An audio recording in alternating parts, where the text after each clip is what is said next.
Good morning, everybody. So thanks for joining us for the first panel here on the last day of the conference, Emerging Technology, Powering the Energy Transition. I've really been looking forward to this conversation. I am someone that's worked a lot in trying to move technologies into the marketplace, into broad adoption. We have this challenge often where you have a pilot project that's seen as successful, a technology that works in a laboratory environment or a controlled setting, and that challenge of getting things from there into broader adoption in the market is something that I'm really interested in talking to all of you about. And you represent, the panelists this morning represent really different sectors, both the private sector, starting more of the startup to really established companies working in this area. Coming at it from the policy area, the utilities, and so I'm really looking forward to this conversation today.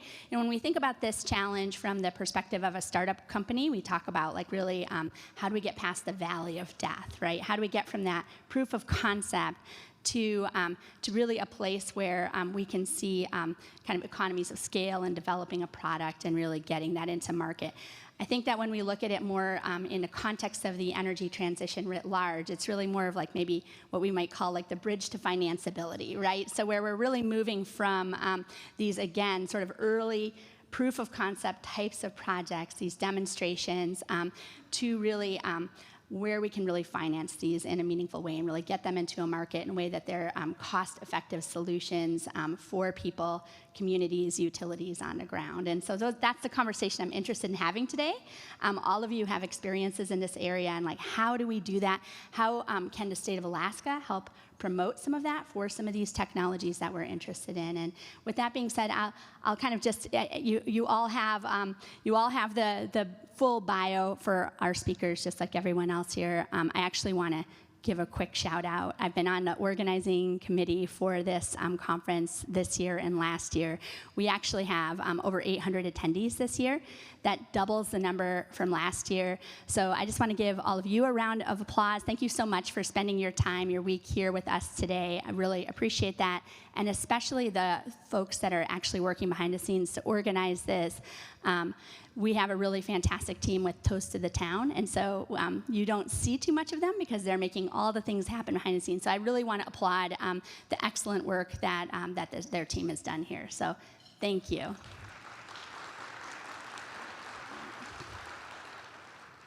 All right, so I think I'm going to start, Laurent, since you're the furthest away from me, I'm going to start with you. I know you were a little nervous about, we're switching roles here. We were at a conference last week in Chicago, and Laurent introduced me, and I gave him a little bit of a hard time afterwards. And so now we have the reversed role here. So I'm going to start with you.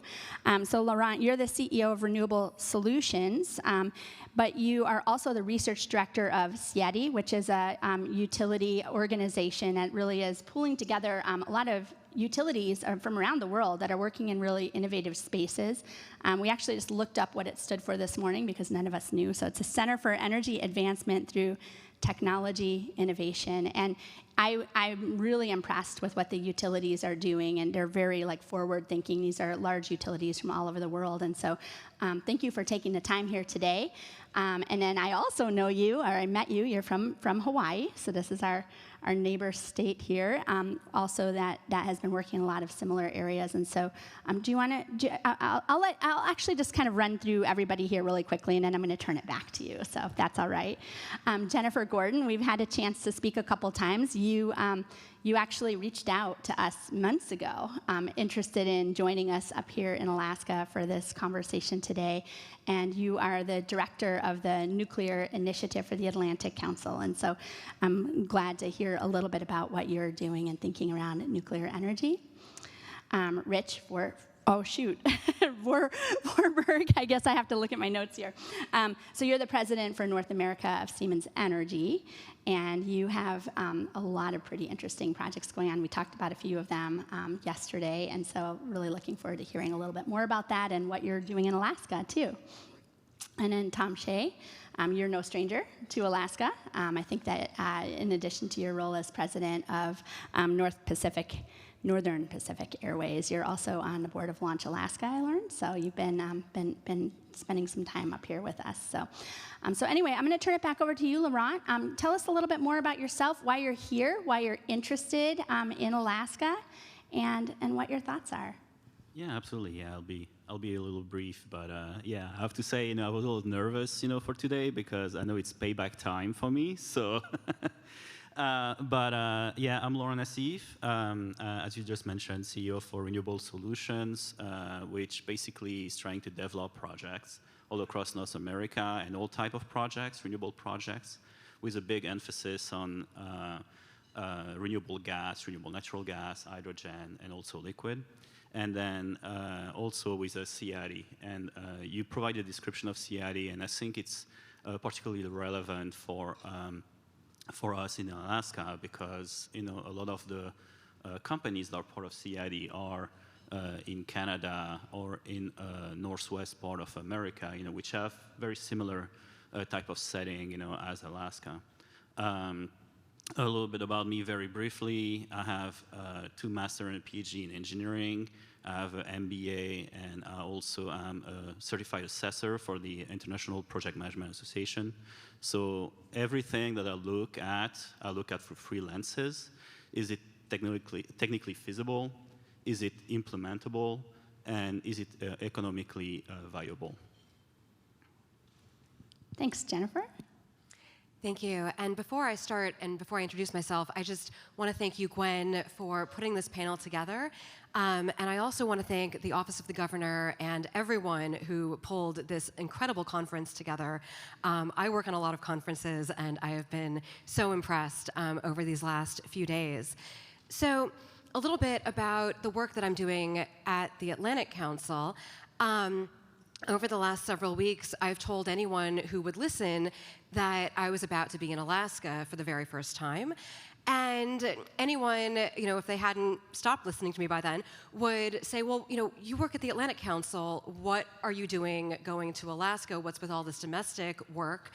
And the answer is that I work in partnership with the Idaho National Laboratory on the Frontiers Project, where we look at first mover states into advanced nuclear, first mover states and regions. Because, of course, with the Atlantic Council, what we care about is the overarching geopolitics of energy. How do we cooperate with our friends and allies? How do we compete against our adversaries?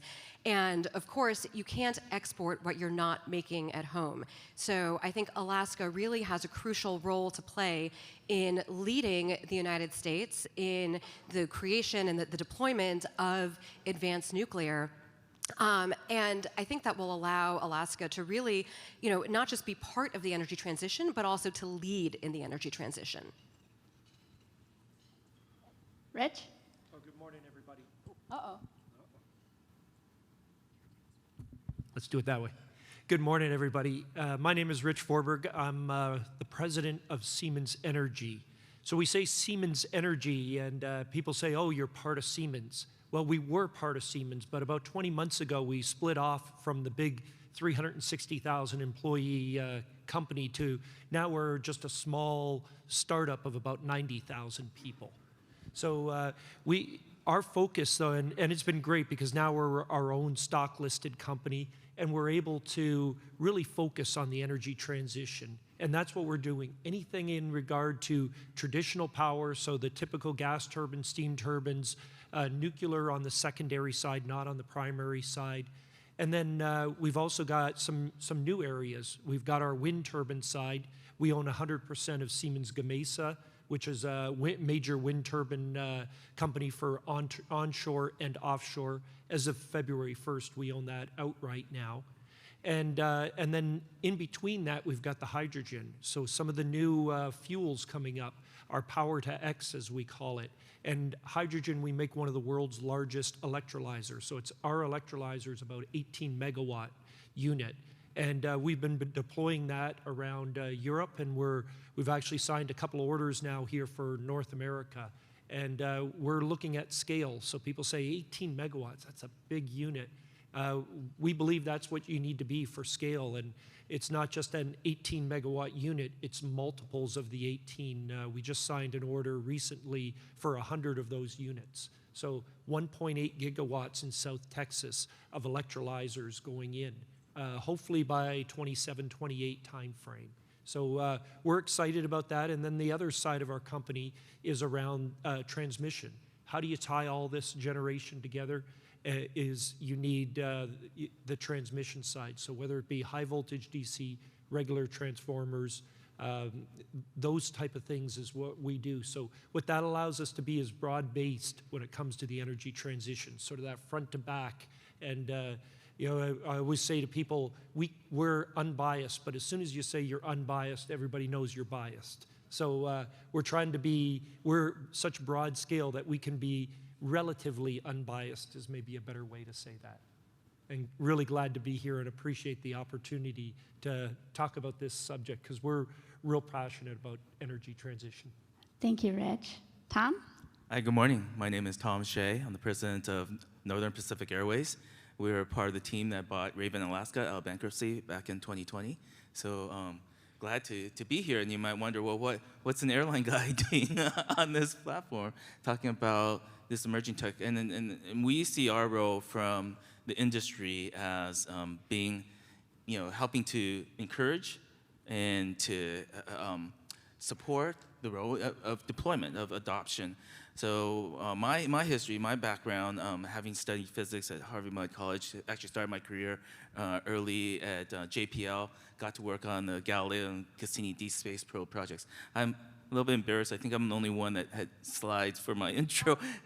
So we can. You can push them forward, so you have Okay, control over let's them. get past these because we don't need. One of my early. I was an early employee at Earthlink, the internet service provider. If you remember that company, when I joined the company, the technical team was 10 engineers and myself.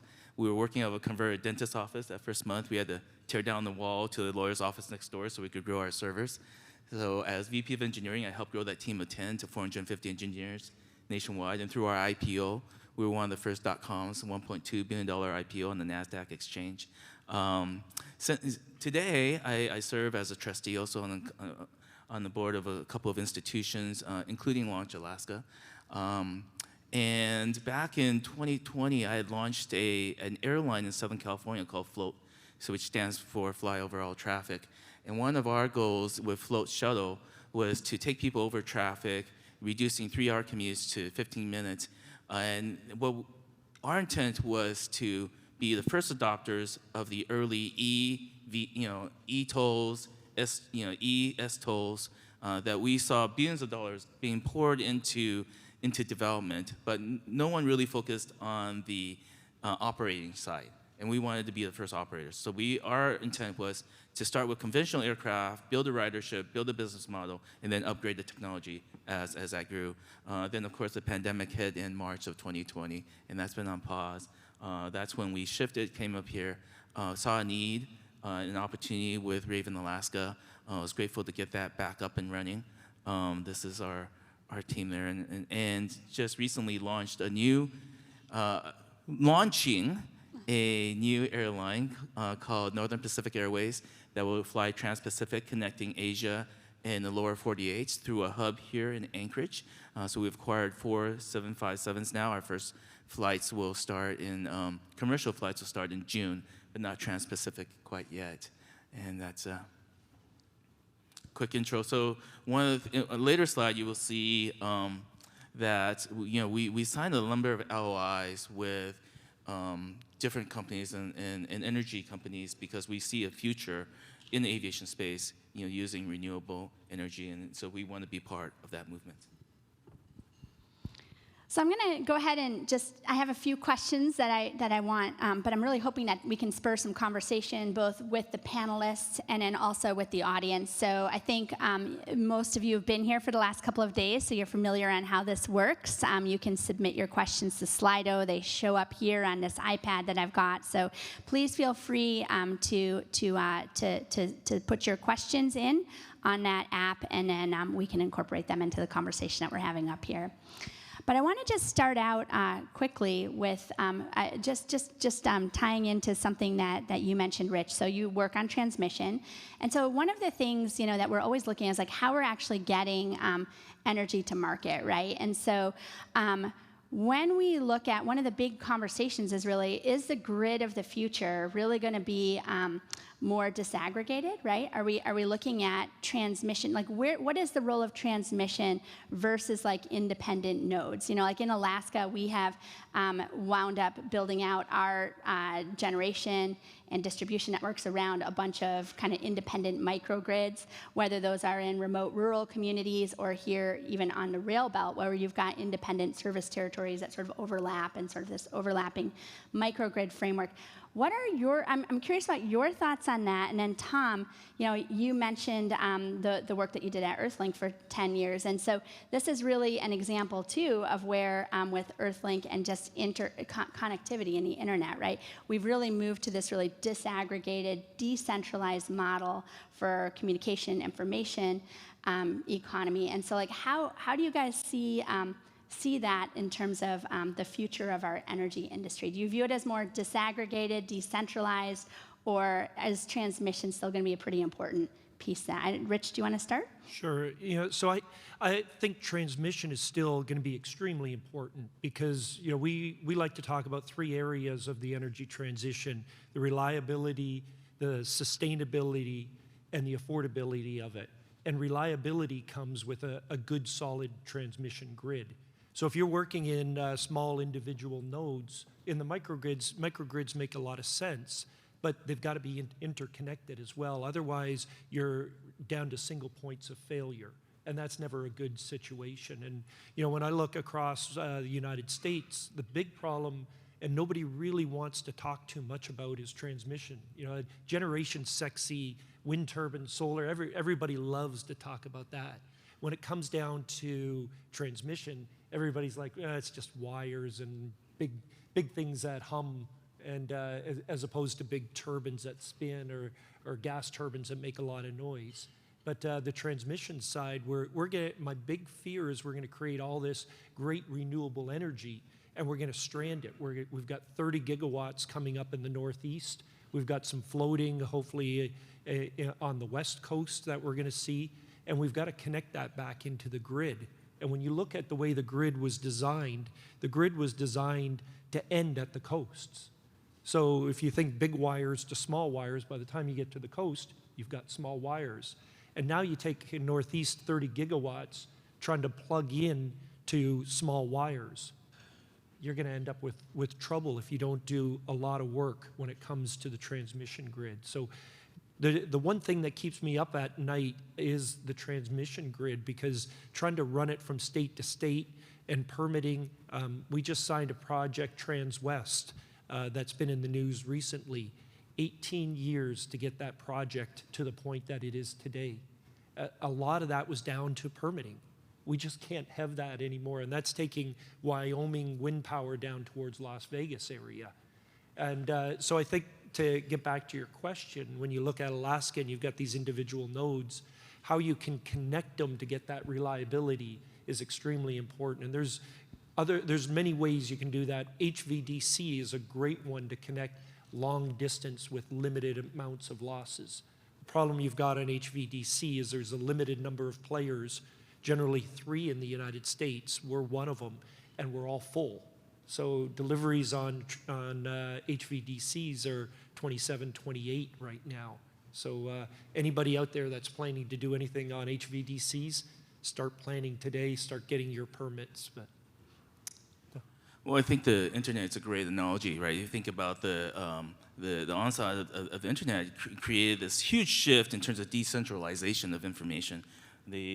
But also a huge need in infrastructure.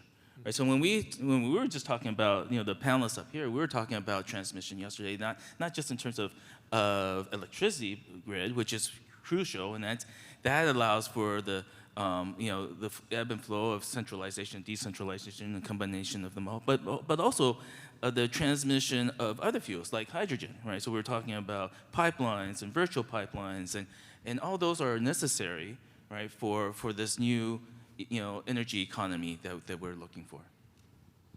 Yeah, so just, I'm gonna, Laurent, I'm gonna pass this off to you. You know, it does seem that at these energy transitions happen unevenly, right? We're talking about kind of societally or globally that we're in the midst of this energy transition, but sometimes I feel like places that are at the margins tend to actually be innovate first in some ways, right? And so I think Alaska and Hawaii for the United States have sort of played that role with certain technologies. In Hawaii, you know, you've seen the broad adoption of rooftop solar like ahead of many places in the U.S.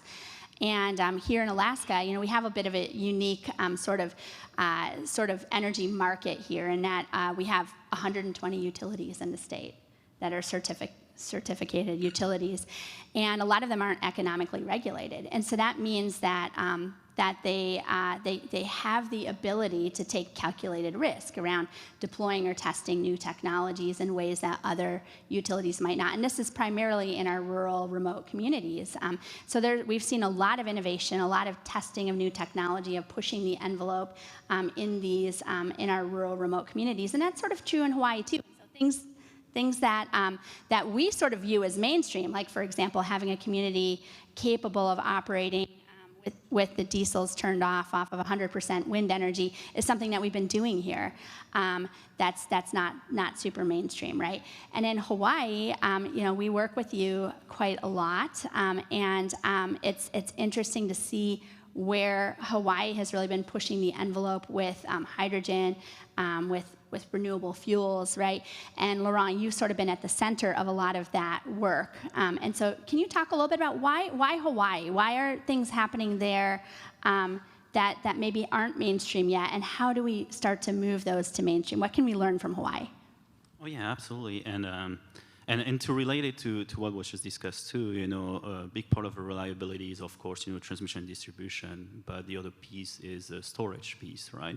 And thank you, Tom, for the segue, you know, to the hydrogen. So, I mean, why Hawaii? You know, I feel like you just expressed, right? You know, Hawaii and Alaska are very similar in a lot of ways, right?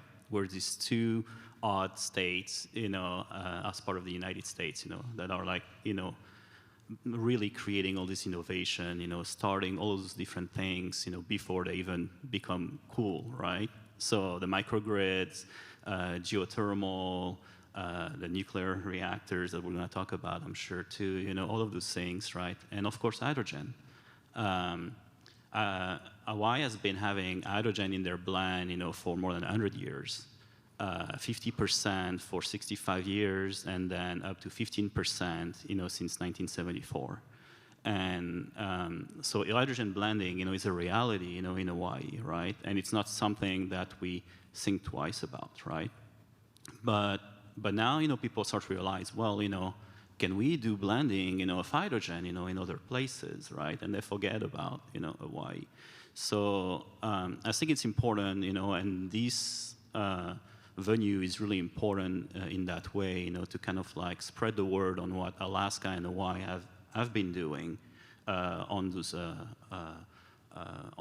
topics, you know, and how we've been developing things, implementing all of those different solutions. I think hydrogen in particular makes a lot of sense in Hawaii. It makes even more sense in Alaska. I think about electrolysis, you know, that Richard mentioned, right? You know, you have abundance of renewable power sources, you have abundance of water, so it makes complete sense, you know, to actually store using hydrogen and even do blending the same way that Hawaii has been doing it. But it just doesn't end there, right? As I said, you have so many resources here in Alaska. You could do anaerobic digestion, you could do gasification of biomass, and of course you could do ammonia.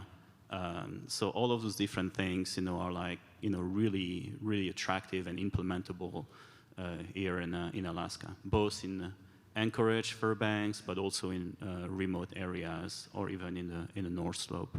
And I know Siemens has one of the best in class in terms of hydrogen generation, and also ammonia synthesis. So hopefully we'll get to talk about that, at some point. Well, thank you for the plug, Laurent. And we agree, by the way. So I'm gonna ask Jennifer a question first, but then we can turn back to that. I'm actually really interested in having you tell us a little bit, Rich, about the project that you have going on in Chile. But first I want to hear from you, Jennifer. So, so nuclear energy is, it's not really a new technology, right? In fact, we heard yesterday, we had the panel here on nuclear energy, and it's been about 20% or so of our energy mix in the United States for quite some time, and really we kind of we reflected on this a little bit yesterday, that it was actually a technology that was adopted pretty quickly.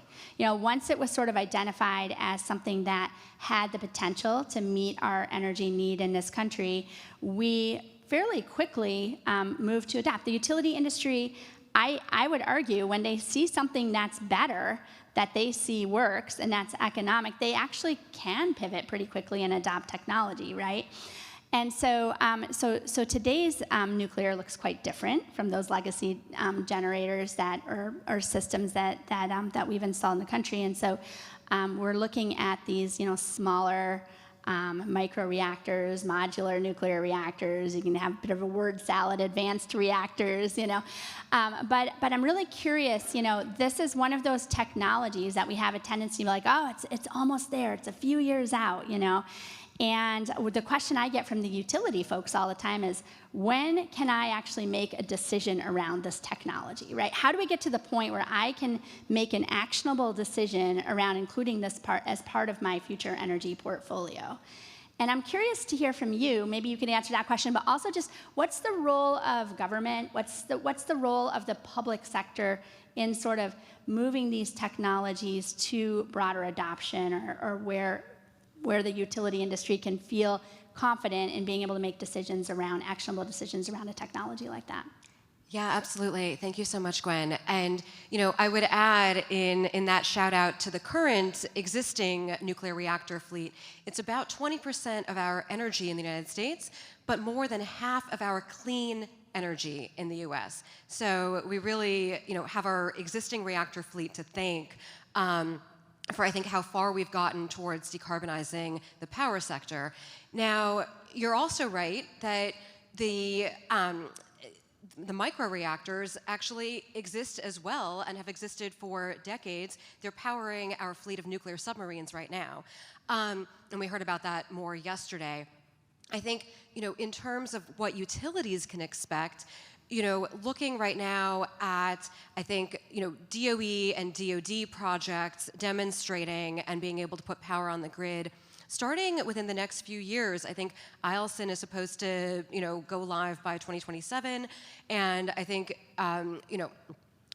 hoping for a full order book, again, according to DOE's recent liftoff report, a full order book for advanced reactors by 2030. And so I think in the early 2030s is when we'll see these technologies online, and probably late 2020s, which is right around the corner, I think, when utilities are going to really start making decisions. Now, what's the role of the US government? I think it goes back, Gwen, to your earlier point about getting over that innovation valley of death, or, as you said, a better way of saying that, building the bridge to bankability, the bridge to financeability. And I think that the government has a really crucial role to play as a cost sharer. And so, we see programs like the Advanced Reactor Demonstration Program, where it is a 50-50 cost share between the US government and the private sector, between the reactor developers. And then I think also that the government can act as a buyer, as a first customer in a number of ways, primarily for the reactors themselves, but then also for some of the more advanced fuels, especially high-assay low-enriched uranium, HALEU fuel, that will also be needed to power these reactors. Thanks, Jennifer. So, Rich, I'm going to go back to you, and we are starting to get some questions in from the audience. I'm going to wrap one of these in with the question that I had previously asked you. If you could tell us a little bit about your project in Chile.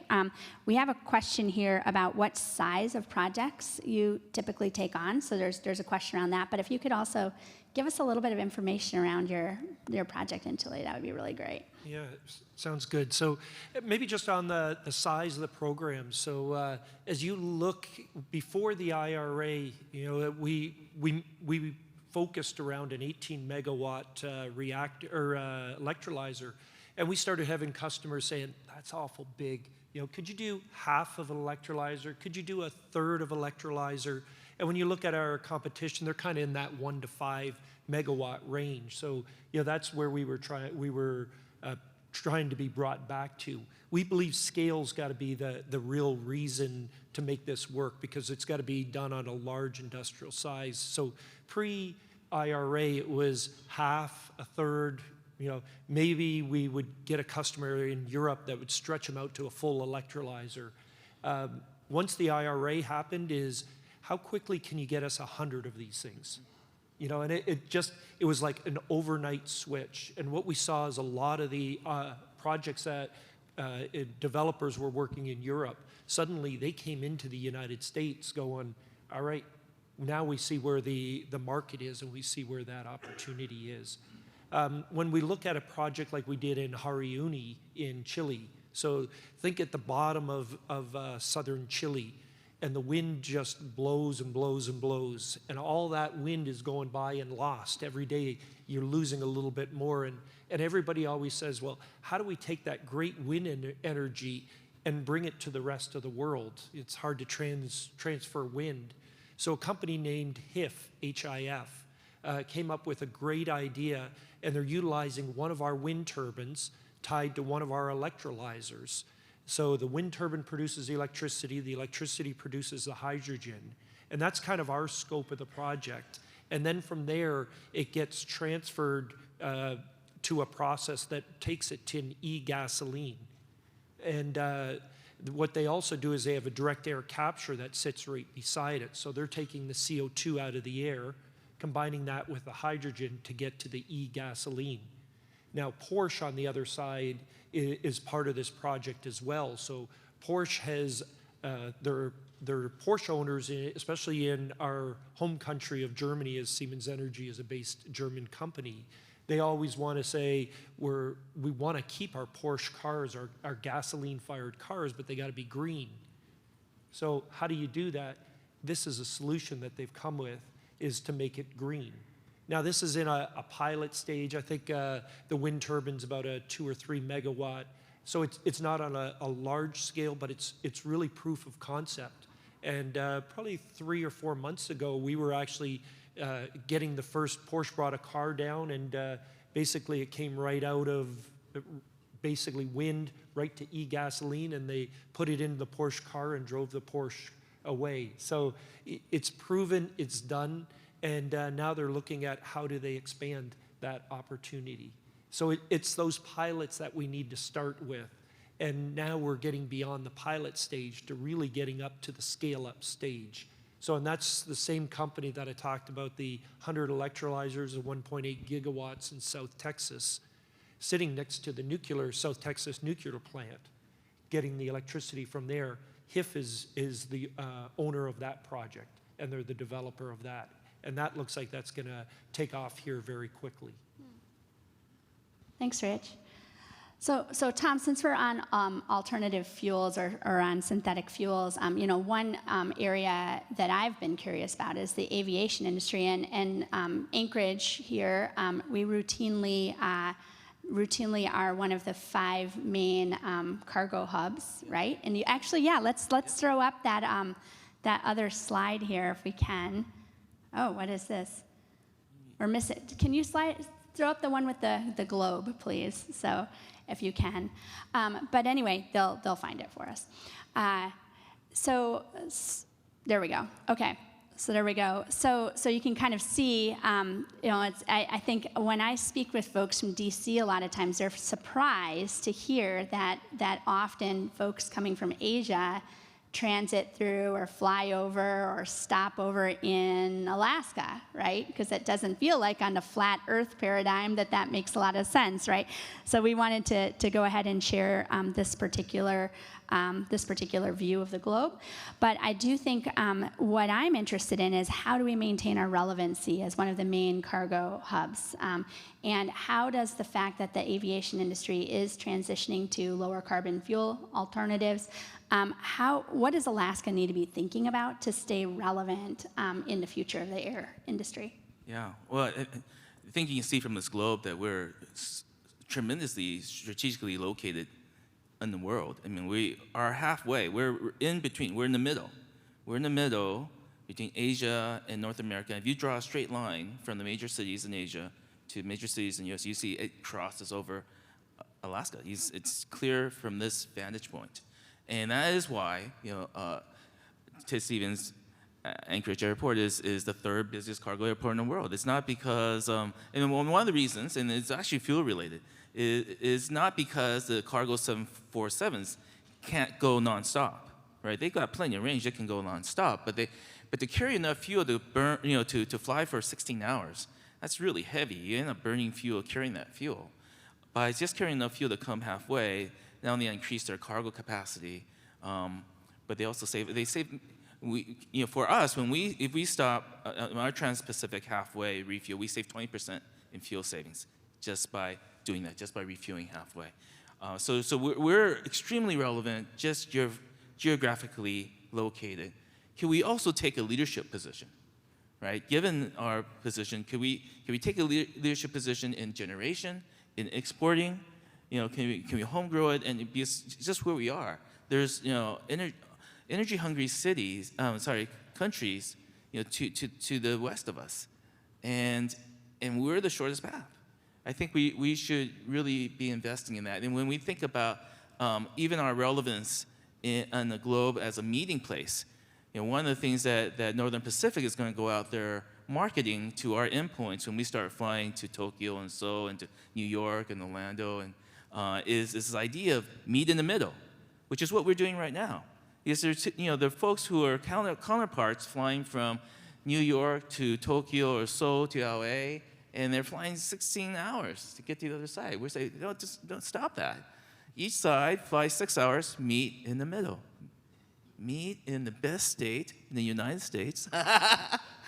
And I think our relevance here, what we could do, not just being but being a thought leader and being a producer, I think the time to invest is now.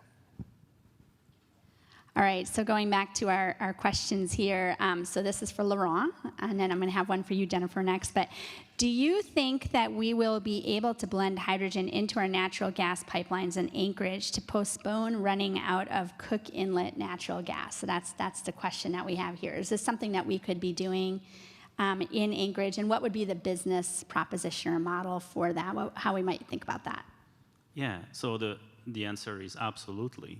I think that obviously we had to look at the exact conditions, but for what I've seen, the operating envelope of the gas T&D system, in Anchorage is within the operating envelope of what is being done in Hawaii.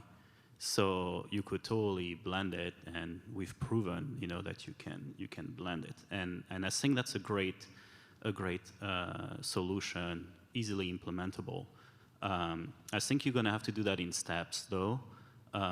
First, you're going to have a phase development where you start at a smaller scale, so you get used to operating, hydrogen asset, understand, how hydrogen works, and then you can later on, build up on that experience.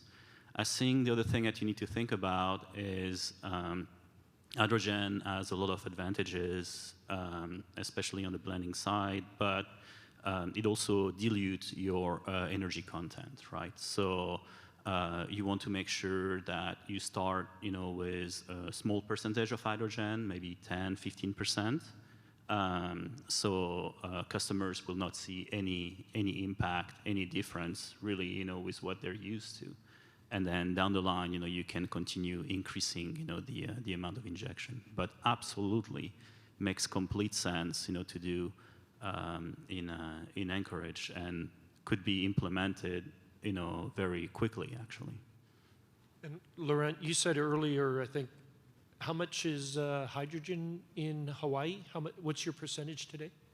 So today it's up to 15%, 1.5. It's been like that for like 50 years, and that's what is being used by residential customers. It's also being used by commercial customers like internal combustion engines and things like that.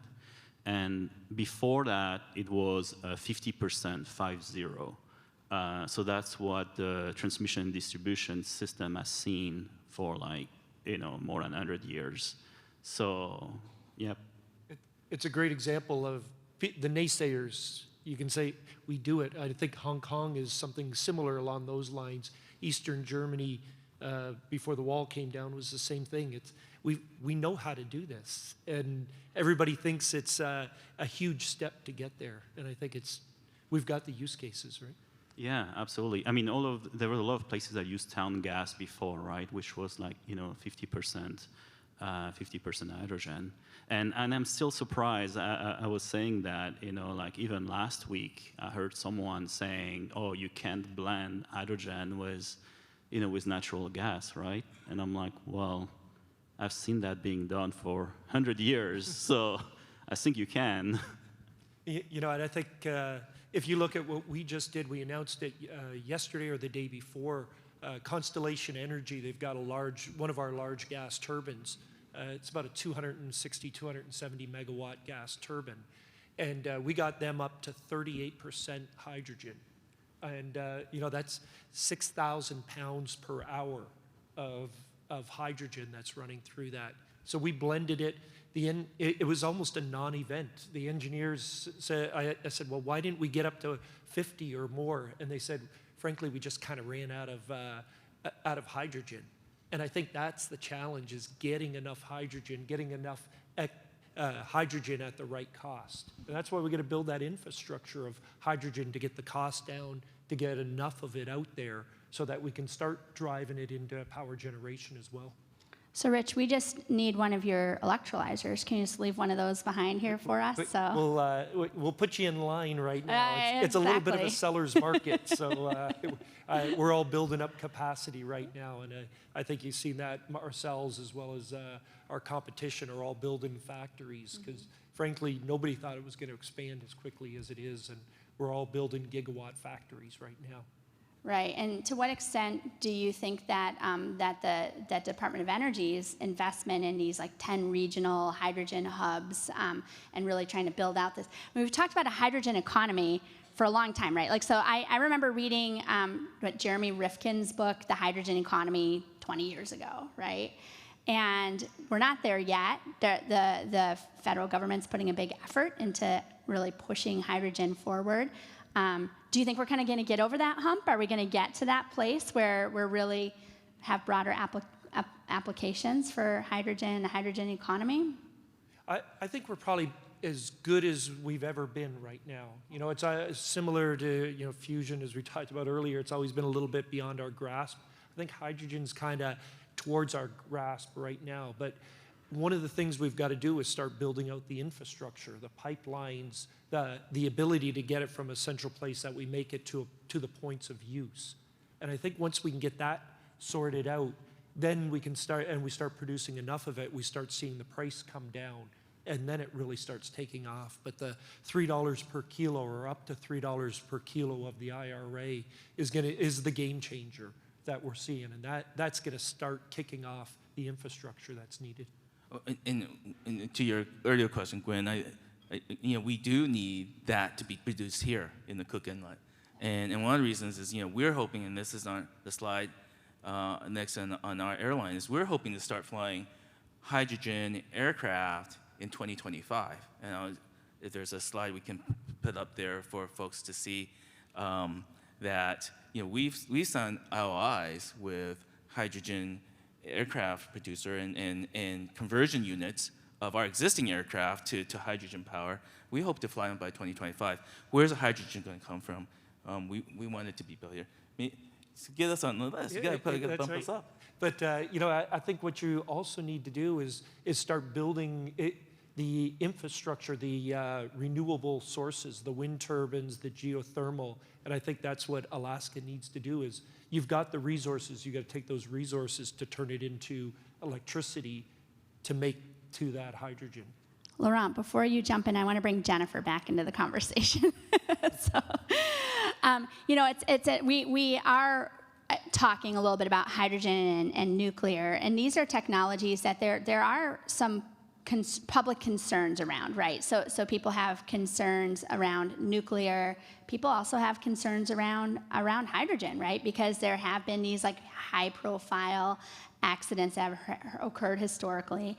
And so, one of the things as we're looking at these energy transitions, people want to become much more engaged with sort of co-developing or co-thinking about energy solutions for their community than maybe we've done historically, where we've sort of left those decisions to the utility company.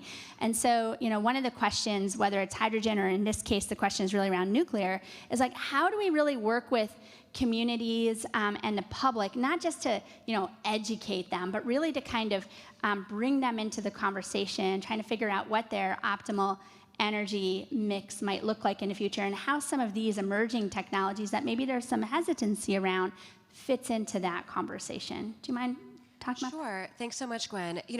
I think that, as you said, it's not just how can the industry or how can the government educate people. It's, what are the concerns of communities? What's the history of communities? What's the history of nuclear in Alaska, for example?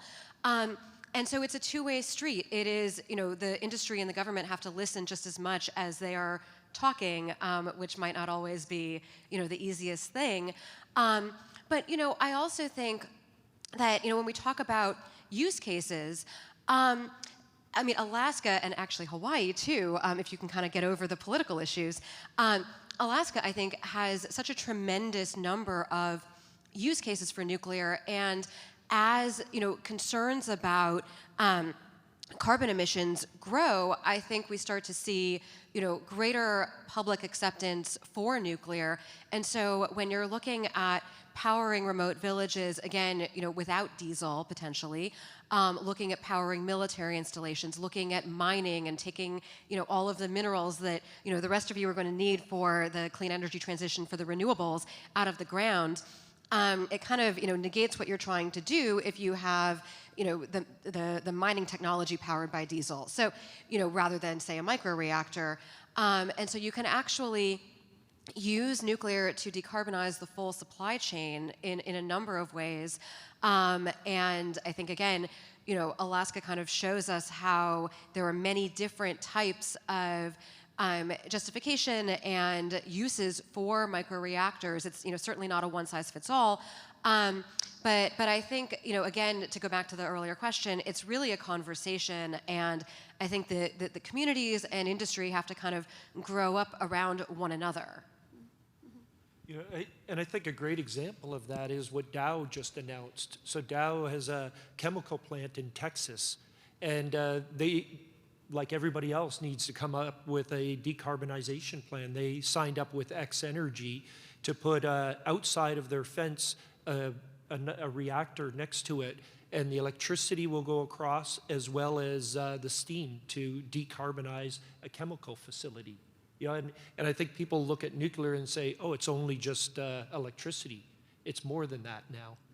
Right, absolutely. And, I think back to the earlier point about the government potentially acting as a buyer. I think that the nuclear industry has really done a great job of looking beyond utilities, even beyond the government, and going to companies like Dow, data centers, Google, et cetera. And so, how can you kind of get beyond the traditional models? Because I think the energy sources that we're looking at, just kind of on this stage right now, are the next step. We're going beyond the traditional. So how do we look for new buyers and new models? Yeah, and if I can, add up to what was already said, very eloquently, on the first question, when are we going to be there? My view is that we're already there, right? I mean, and that was pushed by a lot of different things. There were a lot of states that, really were pioneering, hydrogen, for instance, in creating a market. The government invested massively into developing those technologies. But above all, it's necessity, right? That's what is, spurring all of this innovation and implementation. We need, the hydrogen for, SAF, for aviation, right? Or the hydrogen directly, right? We need the hydrogen for storage because we need that reliability piece that we talked about earlier. We need it for the energy because of the depleting, gas reserves. So all of this, really created, that moment, for it to be developed. And I think as it relates to how can you pass that hurdle, of educating, the public, on the benefit of it, right, and how safe it is, especially for nuclear and for hydrogen. I think what Jennifer is saying, is completely true. At the end of the day, right, if people realize that that was done, that was operated safely for a long time, then they will be like, okay, there's no issue there, right? It's already been done. It's already operating, So that's my view on that. Yeah. And just because we are going to run out of time not too long from now, I want to also throw out that for Alaskans that are interested in these technologies, hydrogen, nuclear as examples, there are working groups that are active out there, and we really encourage anybody that has some of these more technical questions or pragmatic questions around how these technologies might work for a community, please look into that. If you Google those working groups, hydrogen or nuclear for Alaska, you'll find the websites. You'll figure out how to sign up. We don't have a slide on that. But we really encourage you to do that because it's a community that's really trying to figure out what these technologies can look like in the context of the future of Alaska. So I really encourage that. Yeah, I put in a quick plug there for Launch Alaska since I sit on their board. And the goal of Launch Alaska is to accelerate the energy transformation by creating and finding deployment opportunities for new tech, clean tech here in the state. So matchmaking both the new technologies as well as end users, matching them with subsidies and federal grants, et cetera. Really a tremendous work, but I think a great convener and center point for a lot of those discussions. So I just want, if you want to look, a place to start in some of those conversations, I would recommend Launch Alaska as a place to do some inquiry. Yeah, there's definitely a pretty robust ecosystem here in Alaska that Launch is part of, that from an education standpoint, we've got folks working on that side, the university is engaged, and a lot of that work's actually funded through the Office of Naval Research, which is here today. That's been a fantastic partner to us in building up in-state capacity around supporting this innovation ecosystem. And so we really appreciate their role here as well and interest in Alaska. So I really want to kind of finish up here. This has gone a lot faster than I expected. I have a couple questions here on other kinds of technologies, and one thing that I would like to hear from each of you is what do you see as a potential real game-changing technology? I mean, there's a couple questions I have in here. For example, hot, dry geothermal rocks. So we know that the Earth is hot, so if we drill deep enough, we can access that heat anywhere. That could be a real game changer. The limiting factor there is the cost of drilling technology, right? So that's one example. Or our last working group meeting for our nuclear working group, we actually had Tammy Mew from Lawrence Livermore National Lab, and the team that actually just recently had the pretty major breakthrough in terms of nuclear fusion present to the group, which that was really great that they took the time to present to a bunch of Alaskans on that. But that's another technology, like nuclear fusion. If we had the power of a sun, at our disposal, does that mean that all of this is irrelevant, right? Is that the end game for energy technologies, right? So are there technologies that you're interested in or sort of, that are further out there that you think could really be a game changer, or something that, that you're personally excited about or interested in? So maybe I'll start with Tom. Do you want to jump in? Jennifer, you look ready. Sure, I'm ready. So, in my mind, nuclear fission already was the game changer, but I think that advanced reactors, whether it's small modular reactors, micro reactors, will allow kind of the gift of fission to be distributed and to be deployed in any number of places where traditional light water reactors maybe could not be built due to location, due to cost, et cetera. So I think that we're kind of on this continuum rather than saying, okay, this moment is going to be the game changer. I also think in terms of fusion, we always joke it's always 10 years down the road. Not to dismiss, the presentation that you just heard, but it is hard for me to imagine a world in which really any sector is powered by only one energy source. And I certainly, Tom, correct me if I'm wrong, but I don't see a world in which the transportation sector is really powered by fusion or fission. So I do think we need kind of an all-of-the-above clean energy approach. Anyone else? Yeah, I 100% agree on all the above, but we also say for us as a world to get to 2050 as being decarbonized, which is, that's going to be a major stretch.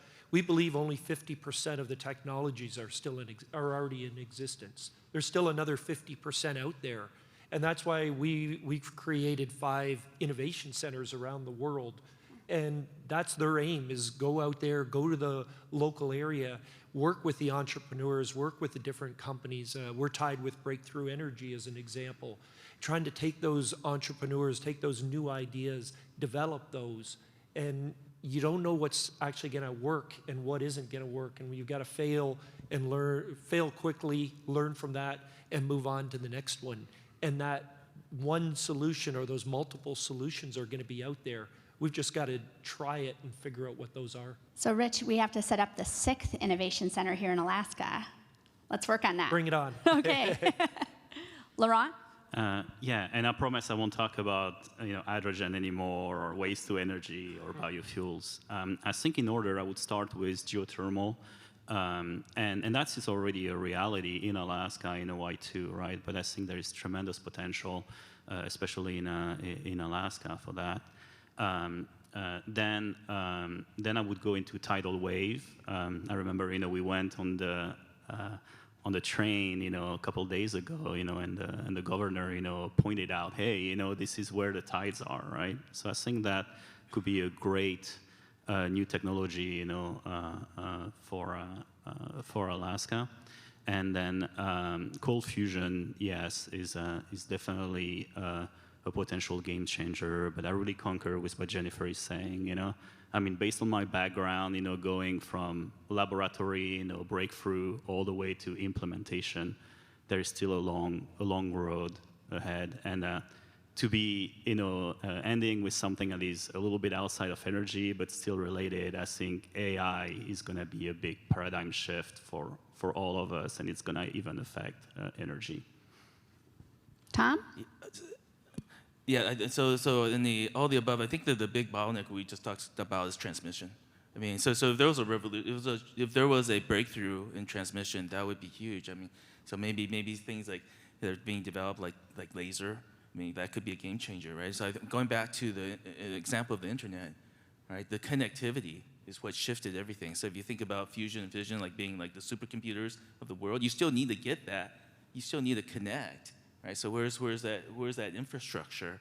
How is that infrastructure developed? I think that's a key part of innovation and breakthrough that that hasn't come to the surface yet. Yeah, and it's probably not. I think the low-hanging fruit is the inefficiencies in our network, in our transmission network. There's so much inefficiency that we have today that if we just solve that, we can make a huge breakthrough. And that's part of why we've adopted a lot of the AI, and we've partnered with NVIDIA to do that as well. And we're looking at the grid. How do you model the grid? How do you make sure that we can figure out how to take the inefficiencies out of it? And then it's getting to that next level. Thanks to all the panelists. I know there's a bunch of more detailed questions, Laurent, for you, a couple for you, Rich. So maybe during the break, I don't know if you're going to be around, but maybe folks can kind of hunt you down and ask a few more detailed questions. But thank you. I really appreciate your time. Thank you for coming to Alaska. Thank you for your interest in what we're doing up here, and we look forward to partnering with all of you. So thank you. Thank you.